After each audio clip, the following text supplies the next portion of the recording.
सुप्रभात। श्री रामचरितमानस एक दिव्य महाकाव्य। श्री रामचरितमानस एक दिव्य महाकाव्य, यह हमारी आज की आध्यात्मिक चर्चा का विषय है। गोस्वामी तुलसीदास जी द्वारा ईश्वरीय प्रेरणा से रचित श्री रामचरितमानस एक दिव्य महाकाव्य है। इसके श्रवण मात्र से जीव का परम कल्याण निश्चित है। इस महाकाव्य में कुछ 10-20 चौपाइयों को छोड़कर संपूर्ण ग्रंथ में प्रत्येक पंक्ति में अखिल ब्रह्मांड नायक भगवान श्री राम के नाम का बीजाक्षर रा और माँ का समावेश है। इसलिए ग्रंथ के प्रारंभ में ही लिखा है कि इसमें श्री राम जी का उदार नाम राम है। यही में है रघुपति नाम उदारा, अति पावन पुराण श्रुति सारा। इस प्रकार श्री राम नाम में होने के कारण श्री रामचरितमानस श्री राम जी का ठीक उसी तरह ग्रंथावतार है जैसे श्रीमद् भागवत भगवान श्री कृष्ण का ग्रंथावतार माना जाता है। मन लगाकर श्री रामचरितमानस के श्रवण मात्र से संस्कृति क्लेश दूर होता है, ऐसा संतों का दृढ़ विश्वास है कि सुनने का विशेष महत्व है। यह प्राकृतिक नियम है कि जो कुछ हम कानों से ग्रहण करते हैं वो मुख से निकलता है।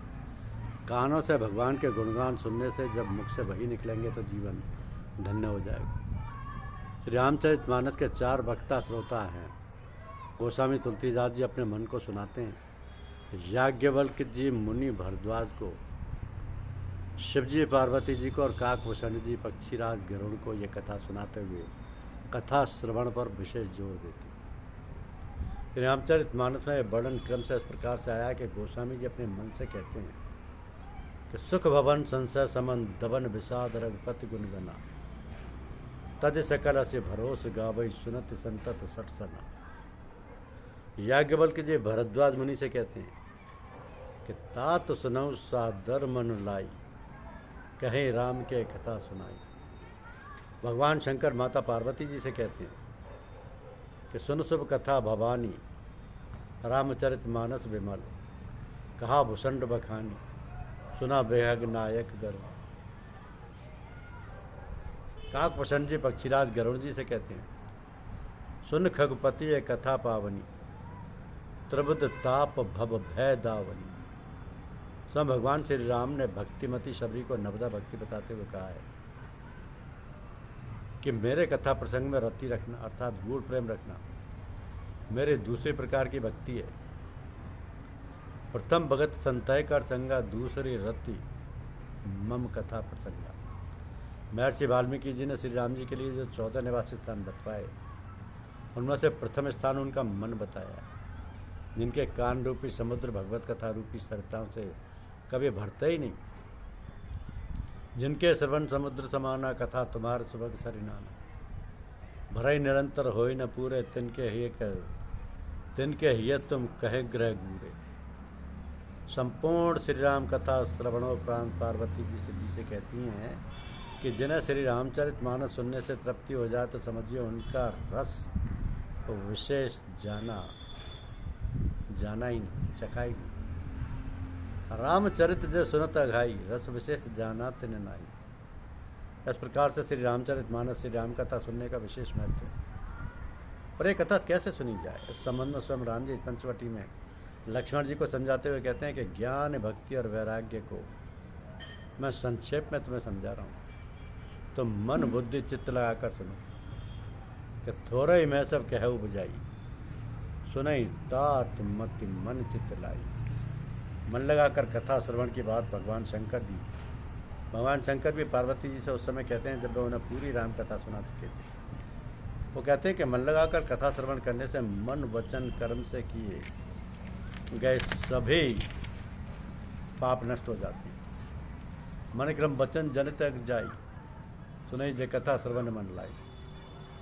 अब प्रश्न ये उठता है कि हम कलयुगी जीव मायाग्रस्त हैं, हमारे चारों ओर पापाचार का वातावरण, हम मन बुद्धि चित्त को एकाग्र करके कैसे कथा सुनें?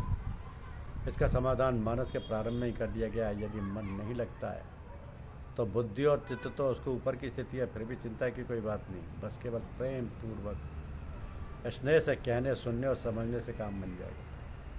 क्योंकि प्रेम पूर्वक अभ्यास करने से चित्त में भी कथा बैठने लगेगी, इससे अनुराग पैदा हो जाएगा और तब फिर भगवत प्राप्ति में विलम्ब नहीं होगा। मानस के अनुसार जे यही कथई सनई समेता, कही सुनई समझी सचेता, होई रामचरण अनुरागी, कलिमल रहित सुमंगल भागी, मिलई न रघुपति बिन अनुरागा, किए जोग तप ज्ञान विरागा।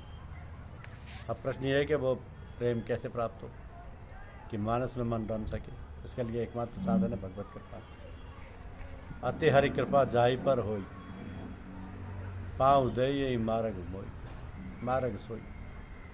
अब यह विचारणीय कि ईश्वर की कृपा कैसे प्राप्त हो। इसका सुगम साधन गोस्वामी तुलसीदास जी श्री राम जन्म के प्रसंग के पश्चात इस प्रकार से लिखते हैं कि मन क्रम बचन छाड़ चतुराई, भजत कृपा करई रघुराई। भजन करने से भगवान कृपा करते हैं, ये तो स्पष्ट है, पर कृपा किस प्रकार भजन करने से करते हैं ये जानना आवश्यक है। जब हम मन वचन कर्म से सभी प्रकार की चतुराई अर्थात सियानापन छोड़कर भजन करते हैं तभी उनकी कृपा प्राप्त होती है। तो भगवत कृपा के संबंध में एक विशेष बात तो ये है कि जब हम अन्य या अनन्य भाव से परमात्मा के शरणागत हो जाते हैं तब उनकी अपार कृपा का अनुभव होता है। भगवान समदर्शी होते हुए भी ऐसे भक्तों पर विशेष कृपा करते हैं। प्रथम मिलन में ही किष्किंधा पर्वत पर भगवान श्री राम जी हनुमान जी से यही कहते हैं कि समदर्शी मोए कैसव को, सेवक प्रिय अनन्य गति सो अनन्य जाके असिमति न टरई हनुमंत, मैं सेवक सचराचर रूप स्वामी भगवंत। इस प्रकार यह स्पष्ट है कि हमें अपने व्यवहार में निष्कपटता लाकर भजन करना होगा, क्योंकि भगवान को छल कपट पसंद नहीं है। विभीषण जी की शरणगति के संदर्भ में सुग्रीव से भगवान स्पष्ट रूप से ऐसा कहते हैं कि निर्मल मन जन सो मोहि पावा, मोहि कपट छल छिद्र न भावा। अब विचार ये करना है कि यदि निर्मल मन नहीं भी हुआ तो क्या भजन छोड़ दें? नहीं, भजन यदि बिना मन का भी चलता रहे तो उसके नाम से, उसके प्रताप से व्यवहार शुद्ध होने लगे। श्री राम नाम की महिमा का वर्णन करने के पश्चात गोस्वामी तुलसीदास जी लिखते हैं कि चाहे भावपूर्वक हो या कुभाव से हो, या आलस्य से आदि से हो, या भगवान का भजन नाम जब सभी दिशाओं में मंगलकारी होता है। भाय को भाय अनक आलस ही, नाम जपत मंगल दिश बसई। इस कलिकाल में तो भजन के अलावा और कोई दूसरा साधन ही नहीं। श्री रामचरितमानस के अंत में सारांश स्वरूप इस प्रकार से लिखा है कि हे कलिकाल न साधन दूजा, जोग यज्ञ जब तप व्रत पूजा, रामय सुमरई गाय रामई, संतत सुनई राम गुण ग्रामई। ये बात काकभूषण जी कलयुग का वर्णन करते समय गरुड़ जी से कहते हैं कि कलयुग समयुग आन नहीं, जो नर कर विश्वास, गाय राम गुण गण विमल, भवतर विनहि प्रयास। तो श्री रामचरितमानस में विभिन्न प्रसंगों में श्री राम जी की कृपा प्राप्त करने के उपाय बताए गए। उन सब में सिद्धांत रूप से यही प्रकट होता है कि विश्वास पूर्वक श्रद्धा भाव से छल कपट छोड़कर भजन करने से कृपा का अनुभव होता है। धन्यवाद। यूट्यूब चैनल को लाइक और सब्सक्राइब अवश्य कीजिए। शुक्रिया।